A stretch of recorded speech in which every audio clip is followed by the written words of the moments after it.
Selamat siang semuanya, saya Owen beserta teman-teman saya Christina, Violin, Vincentia, Sherin, Bintang, Rizky, Christabel, Winstar, dan Fiona akan menjelaskan proses bekerja di laboratorium. Dimulai dari nomor 1.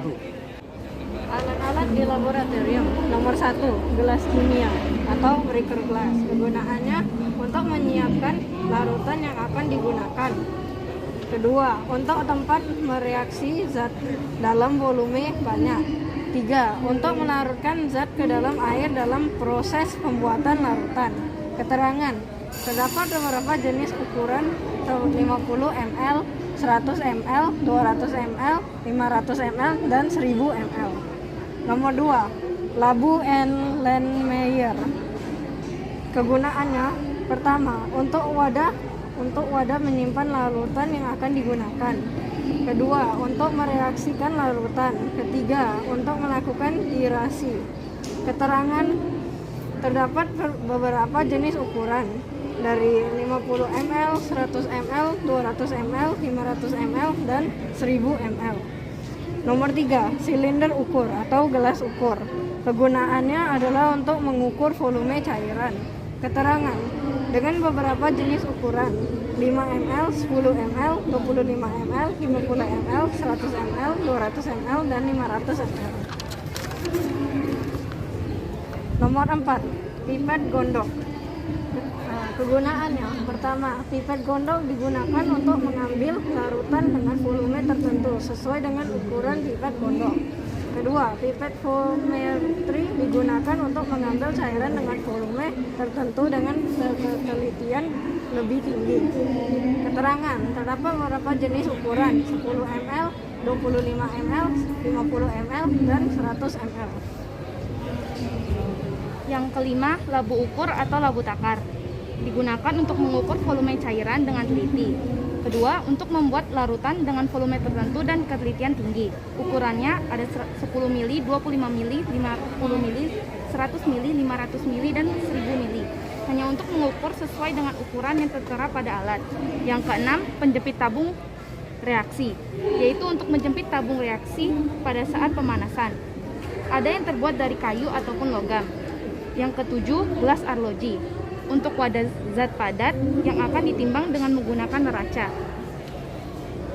Yang ke-8, neraca Ohms, untuk menimbang zat. Zat yang ditimbang harus diletakkan pada kaca arloji atau gelas kimia. Nggak boleh diletakkan secara langsung.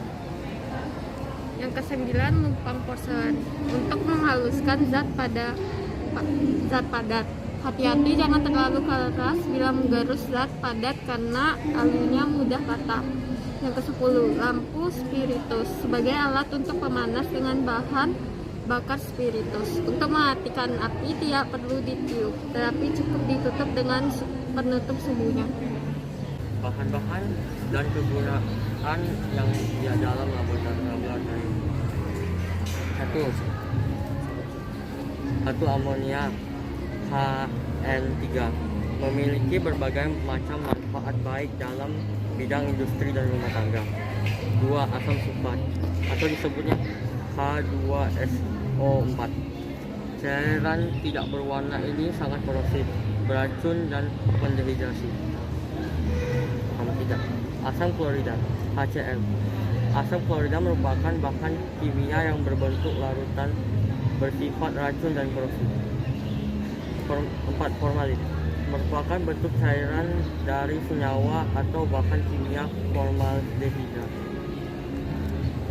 5 natrium hidroksida atau disebutnya NaOH. Zat berwarna putih ini merupakan rasa kuat, terbilang mudah menyerap uap air, udara, bersifat racun dan korosif. Kloroform atau HC13, bahan cairan dan tak berwarna ini memiliki bau yang khas di laboratorium. Kloroform digunakan sebagai obat bius untuk membius hewan saat praktikum. Asetan. Asetan adalah pelarut penting yang sering digunakan sebagai bahan pembersih di laboratorium. Benzena. Benzena adalah senyawa kimia organik, biasanya digunakan untuk digunakan sebagai perantara saat memproduksi bahan kimia lainnya. Sikloheksana. Sikloheksana ini digunakan untuk menghasilkan asam andipat dan kaprolaktam yang merupakan produk yang digunakan untuk memproduksi nilon. Etanol sering difungsikan di rumah sakit, klinik, dan rumah sebagai antiseptik. Metanol. Penggunaan utama metanol adalah sebagai produk dasar pembuatan bahan kimia seperti formaldehida yang kemudian digunakan untuk memproduksi plastik, cat, dan bahan peledak. Petana. Petana sering digunakan sebagai bahan bakar dan pelarut. Spiritus. Fungsi utamanya adalah sebagai bahan bakar pembakaran dalam praktikum. Methylene blue. Fungsinya sebagai pewarna. Biasanya digunakan sebagai bahan terisida dan fungsinya dalam akuarium. 15. Eosin. Fungsinya sebagai pewarna, biasanya digunakan sebagai penanda adanya respirasi. Nama bahan dan kegunaannya. 1. Iritan. Sifat bahan dapat menyebabkan iritasi, gatal-gatal, luka bakar pada kulit. Contoh bahan NaOH, C6H5, OH, Cl2. Kedua, toksik. Dapat bersifat beracun, menyebabkan sakit serius bahkan kematian. Contoh bahan metanol benzena.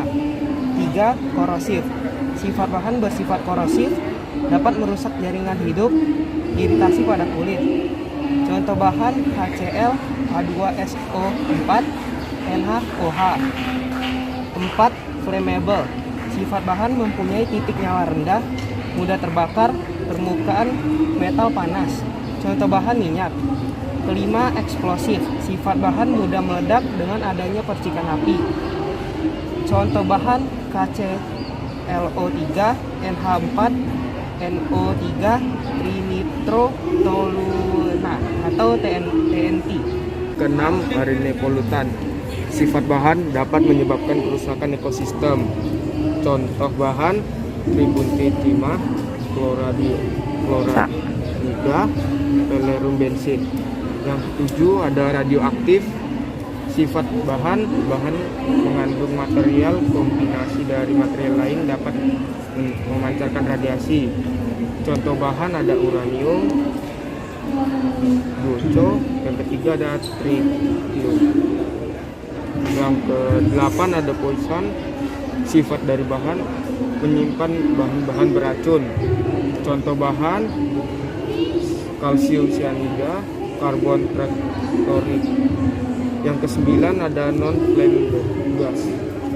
Sifat bahan menyimpan material gas yang tidak mudah terbakar. Contoh bahan ada oksigen, nitrogen, dan helium. Yang ke-10 ada flame gas. Sifat bahan menyimpan material gas yang mudah terbakar. Contoh dari bahan ada LPG, hidrogen, dan acetylene. Yang keempat, tata tertib laboratorium kimia. Nomor 1. Membaca petunjuk praktikum atau merencanakan percobaan yang akan digunakan sebelum memulai praktikum.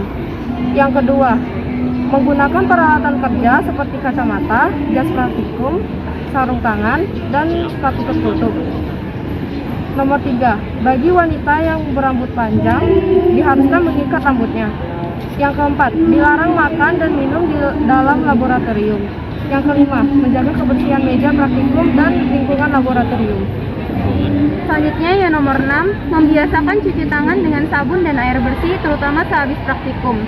Yang ketujuh, apabila kulit terkena bahan kimia, jangan digaruk agar tidak menyebar. Yang kedelapan, pastikan bahwa keran gas tidak bocor sewaktu hendak menggunakan bansan. Yang kesembilan, pastikan bahwa keran air selalu dalam keadaan tertutup sebelum dan sesudah melakukan praktikum. Dan yang ke-10, apabila meja praktikum basah, segera keringkan dengan kain. Yang ke-11, apabila terjadi kecelakaan yang berkaitan dengan bahan kimia, laporkan ke guru pendamping. 12. Hindari kontak langsung dengan bahan kimia. 13. Zat yang akan dianalisis disimpan dalam tempat yang tertutup agar tidak terkena kotoran. 14. Jangan mengembalikan bahan kimia ke dalam botol semula agar terhindar dari kontaminasi. 15. Pindahkan sesuai jumlah yang diperlukan. Jangan menggunakan bahan kimia secara berlebihan. Sekian presentasi dari kami, terima kasih.